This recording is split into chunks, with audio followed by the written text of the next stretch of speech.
Hey guys, I'm Dov, and today I'm back with more Total War Warhammer 2 online action. Today we're back with the Warriors of Chaos, going to be taking them against the Tomb Kings. So let's go ahead and take a look at the army compositions. Decided to try something out here with the old Chaos Sorcerer Lord on a dragon. Since the Chaos Dragon does fire damage, I've got a Sorcerer Lord Lore of Fire. Of course, since Lore of Fire is very good at sniping out Tomb Kings, the idea here is we're going to use the very heavy armor-piercing damage of the dragon, combined with Cascading Fire Cloak, and a good charge with a decent charge bonus to take out a Tomb King character as quickly as possible. We've also got Fireball, in case we need to sit up in the air and snipe, and Flaming Sword of Ruin, in case we need to give someone else fire damage. In terms of the rest of the army composition, we've got a front line of Chaos Marauders, and this time, no Sword and Board chosen. Yes, indeed, this is one of the few matchups where I think that Halberd chosen are warranted. The thing that they're most likely to get shot by, shields won't really help against, which is shot to great bows. I mean, they do have the Regiment of Renowned Skeleton Archers, but they're not a super common pick, and even then you can usually screen them out with something else. But the Chosen with Halberds are very good against all the constructs, and even against all the Tomb King's infantry, so I do think that in this matchup, they're a pretty decent pick. We've also got a unit of Chaos Spawn just to help anchor things, the Mirror Guard in the center, just so super cost-effective, a very good, resilient kind of anchor unit with 58 melee defense, a solid missile block chance. They're basically like a cheaper Chosen with Shield. They also look fantastic. We've also got the Summoners of Rage, another obligatory auto-pick Regiment of Renown, super strong combat stats, pretty low armor, so they are somewhat vulnerable to skirmishers, but they are very fast, heavy weapon damage, and of course that awesome Chain Lightning and magic damage. We've also got some Vanguard of Marauder Horsemen with Throwing Axes, again, good against constructs. That's pretty much it for my army. For my opponent, you can see he's got Arcan the Black riding his steed here. We look, he's got Spirit Leech and Fate of Una, Libra Mortis, Staff of Nagash, and Tomb Blade of Arcan, fairly standard loadout, Sphinx of Usek to protect, and we've also got some Skeleton Spearmen as the main line, a couple of Ushabti, 3 in fact, and out on the flanks, 2 Hex Wraiths, which is why my opponent, I'd imagine, wanted to fight under the banner of the Followers of Nagash, so he could get access to these, which Hex Wraiths on paper seem decent against Chaos. You know, they have armor-piercing damage, they're ethereal, but being ethereal is more often than not a huge liability, I find, in the current state of the game, because so many factions have magic damage, and of course Chaos is magic, so certainly you can expect that they are one of the strongest magic factions. We pop off a Fireball there, it does some okay damage, not as much as I would have hoped, but, you know, a bit of give and take. I'm surprised Arcan didn't respond there with a Spirit Leech on my Dragon Lord, but nonetheless, we've circled the Marauder Horseman around. My opponent doesn't have his mobility nearby to respond, so we're going to be able to throw some axes into his back here. And yeah, my opponent's going to crest the hill. Since I have almost like a Chaos Skirmish Army, which is not a super common pick, but you could say that this Chaos Sorcerer Lord's kind of like a Skirmish Lord in a way with the Fireball. But we're going to hang back. Looks like Arcan summoning up some Skeleton Warriors, and also a Fate of Una going off of those Marauder Horsemen, which baiting out a Fate of Una on a very cheap unit like these Marauder Horsemen, well, relatively cheap. They're 600 points, which is pretty mid-tier, I would say, but still not the best uses of a Fate of Una. Definitely favorable for me. I see the Sphinx of Usek is coming over to this side, so I'm going to check to see if my opponent's shadowing or if he's going to go after a specific target. It looks like he's got his sights set on the Summoners of Rage there, which means he's going to leave Arcan all alone to get sniped out by my dragon. You can see the Chosen with Halberds and Chaos Spawn clashing with the Ushabti here. Ushabti will definitely get punished by the Chosen with Halberds in particular. And now you can see dropping that self-buff with the Cascading Fire Cloak, the Chaos Dragon coming down, unleashing some brutal attacks, and Arcan's pretty much going to go down immediately. You can see just a few attack animations here, and Arcan is pretty much completely gone. Yep. There he goes. So, just goes to show how powerful that heavy armor piercing with the fire damage can be at taking down a Tomb King character, because this Sphinx of Usek was nowhere nearby to protect. It was a very safe charge down, and that's pretty much going to turn the battle immediately. You can see the Hex Race just barely making it into combat now, but we're going to drop that Flaming Sword of Ruin over on this side to help deal with them. The magic damage, of course, will mean that the units that don't get terrified, like these Chaos Spawn, who are unbreakable, currently have magic and flaming damage, so they'll be able to do some solid work against the Hex Wraiths. On the other side, these Hex Wraiths are tangled up with the Summoners of Rage, which is pretty much a worst-case scenario for them. Armor-piercing, anti-large, I guess armor-piercing doesn't really matter, but anti-large magic damage.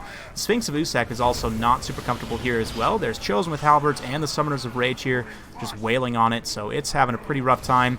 It is doing some damage, definitely, to the Summoners of Rage, but those Chosen with Halberds with their 54 melee defense going to be a pretty tough nut to crack for the Sphinx of Usek, even with its high-ish melee attack for a monster. 53 is pretty solid, but pulled back up into the air, unleashing a nice Chaos Dragon Breath into the back of those Ushabti, probably doing some friendly fire to the Mirror Guard, but hey, that's Chaos for you. And at this point, we're just a matter of time before army losses hits and the rest of the undead forces here disintegrate. The Hex Wraiths over on this side, when the Flaming Sword of Ruin isn't up, they're certainly going to be tanky, and as long as they're not fighting something like the Summoners of Rage, for example, which you can see completely annihilated the unit over on this side, and just finished off the Sphinx of Usek here as well, so it's going to be victory for Chaos. Unsurprisingly, this is one of the matchups I think where Chaos has a pretty decent advantage because of the tools they have to deal with what the Tomb Kings have.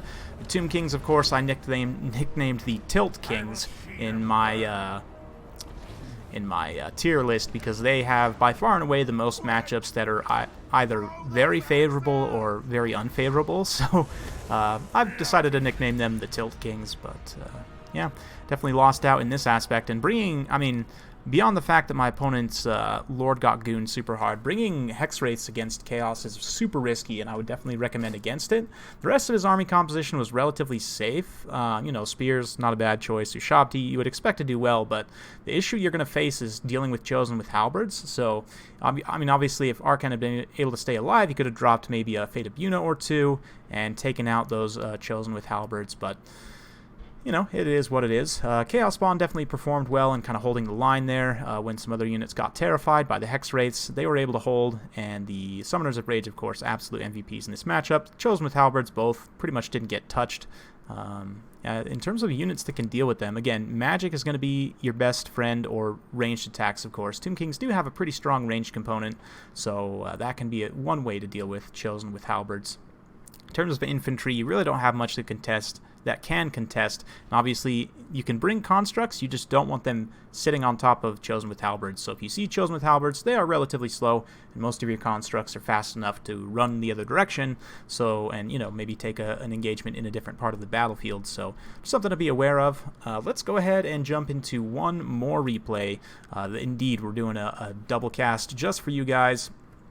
We've got another similar build, this time against Norsca. Again, Norsca is one of those factions that's weak to fire, although this matchup I think is a lot more even in general. You can definitely do some different things with Norsca, use the Enfeebling Foe combined with some different things, but let's check out the differences. Infantry Corps is going to be largely the same, Marauders with the Mirror Guard in the center and 2 Chosen with Halberds. We've also got the Summoners of Rage again. This time we've got one unit of Chaos Knights with Lances to act as kind of a sweeper. Norsca tends to bring a lot of light infantry, so these guys can clean up shop. Very cost effective against things like Marauder Berserkers. Even against Marauder Champions, they only have 80 armor, so the Chaos Knights will definitely do well. We've got Marauder Horsemen with no throwing axes this time, since, again, Norsca tends to be relatively low armor beyond Famir.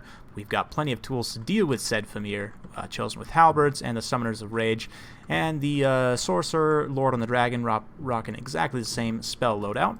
Let's swing over to Norsca and have a look at their army real quick. Frontline is just plain old Norscan Marauders. He's got Wulfric the Wanderer with a Death Shaman Sorcerer. Very interesting. Typically, in this matchup, you'll see Wulfric with a Shadow Bale Fiend. I think, personally, that's a little bit of a better pick because you can stack Hunter of Champions with the Enfeebling Foe, and it gets very, very strong.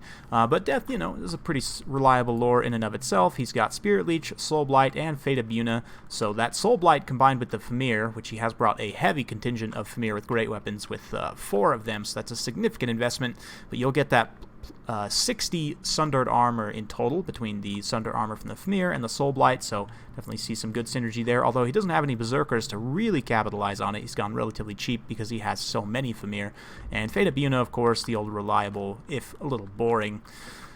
That's pretty much it for Norsca. He does have a mobile contingent as well of some Marauder Horsemasters, Marauder Horsemen, and one Marauder Horseman with throwing axes. So a bit of a mixed contingent there, but you can see I'm maneuvering my skirmish cav over to this side, trying to draw his skirmish cav into a response. If we can get them to blob up a little bit, we can maybe unleash a Dragon Breath or some other trickery spell. Ooh, didn't quite make contact with the appropriate target, but did a bit of HP damage to the Famir there. But yeah, Fireball, I'm quite liking magic missiles right now, actually. They seem to be a little bit more decent, and I don't know if they put like a hidden bonus versus large. I would have to go back and check the patch notes, but it seems like they're a lot better against large targets now, which is, you know, pretty decent. That's what you would expect, but since these horses are a little blobbed up here, we're going to go ahead and unleash a Chaos Dragon Breath. Since we've got this big blob of horse masters and horsemen, it's going to do some solid damage, even though it's not necessarily meant against cavalry. You know, it definitely does some good HP damage there. Probably even going to send one of these Marauder Horsemen into wavering, and then my own Marauder Horseman obviously counter-skirmishing a bit here. So we're going to roll up and try and face on the downhill slope so that my opponent's going to be forced to advance uphill, and that'll give us a significant advantage in the melee engagement. You can see pulling back slightly with the Marauder Horseman here. Again, just kind of trying to prolong this skirmish engagement a little bit. The Shaman Sorcerer is definitely a danger, so I'm going to start popping off some fireballs, trying to see if we can't snipe him out. I definitely don't want him just casting out Spirit Leeches and Fate of Yuna, especially on my Chosen with Halberds here. It's one of the few ways that my opponent really has to deal with Chosen with Halberds. I find that again, this is one of those matchups where that anti-large bonus against the Famir in particular, because Famir is super dangerous right now. Some might even say a little bit overpowered. I honestly think without Famir, Norsca would be pretty garbage, so, you know, who's to say whether they're overpowered or not. I honestly think that Skinwolves could use some buffs and Marauder champions, and then maybe you could debuff Famir a little bit, not too much. I still want them to be useful because I really like the synergy of Famir with Berserkers, but I do think that it should be a decision. Right now it's no decision. Famir are clearly superior in every way to Skinwolves, which is a bit unfortunate, but anyway, you can see Fate of Yuna is indeed going off Chosen with Halberds. We did manage to catch that Shaman Sorcerer with the Fireball, so that was pretty decent, but my Marauder Horseman got routed off by the Hounds of Tashnar there. But the melee engagement proper is going to be getting underway here shortly. You can see the Norscan Berserkers and the Chaos Berserkers, or not Berserkers, Marauders rather, clashing. Obviously, Chosen with Halberds will do quite well, although these Chosen definitely took some HP damage. Summoners of Rage coming in here. We're going to drop a Cascading Fire Cloak to give them some more armor-piercing damage and better melee defense as they take a very pitched engagement here against a whole bunch of Famir with great weapons. We also dropped a Flaming Sword of Ruin just to get a nice timing burst with that Kindle Flame proc. But very nice Sea Fang coming down from my opponent. You can see the Chaos Knights with lances just completely collapsing this flank. We're also going to drop a Dragon Breath and a quick Terror Bomb to get rid of all of these Marauders here and just push through hardcore on this bottom area here. So a lot of my opponent's infantry is suffering pretty badly at this point. The Famir are all relatively healthy, but we also have a completely untouched unit of Chosen with Halberds that's going to run in here, and since the Famir are all occupied in one area, we can saturate all of them with one unit of Chosen. You can see the Mirror Guard are still fighting in here. They've been beat up pretty badly, but the Chaos Knights with Lances is just collapsing this back line area super hard. The Marauder Horsemen with Javelins getting caught up a little bit. We're going to try and chase them off.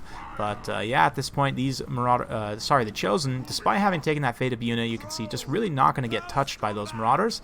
Meanwhile, these Famir in here are getting surrounded. At this point, they're getting cut down by Chosen with Halberds, the Summoners of Rage. So despite the fact that there are 4 units of Famir with great weapons, which is a huge danger, it's definitely not going well. We managed to isolate the Fire Sorcerer here in the backline with some of my own Marauder Horsemen that came back from route, and that Chaos Sorcerer, Lord of Fire, is dropping a quick Flaming Sword of Ruin and coming down and just mauling that Death Sorcerer. So he's off the field. However, I did get hit by that Hunter of Champions there, so we're going to use these Chosen with Halberds here and the Marauder Horseman to help screen out Wulfric and get him off my Lord here, get back up into the air, drop a Cascading Fire Cloak, and then cycle back around.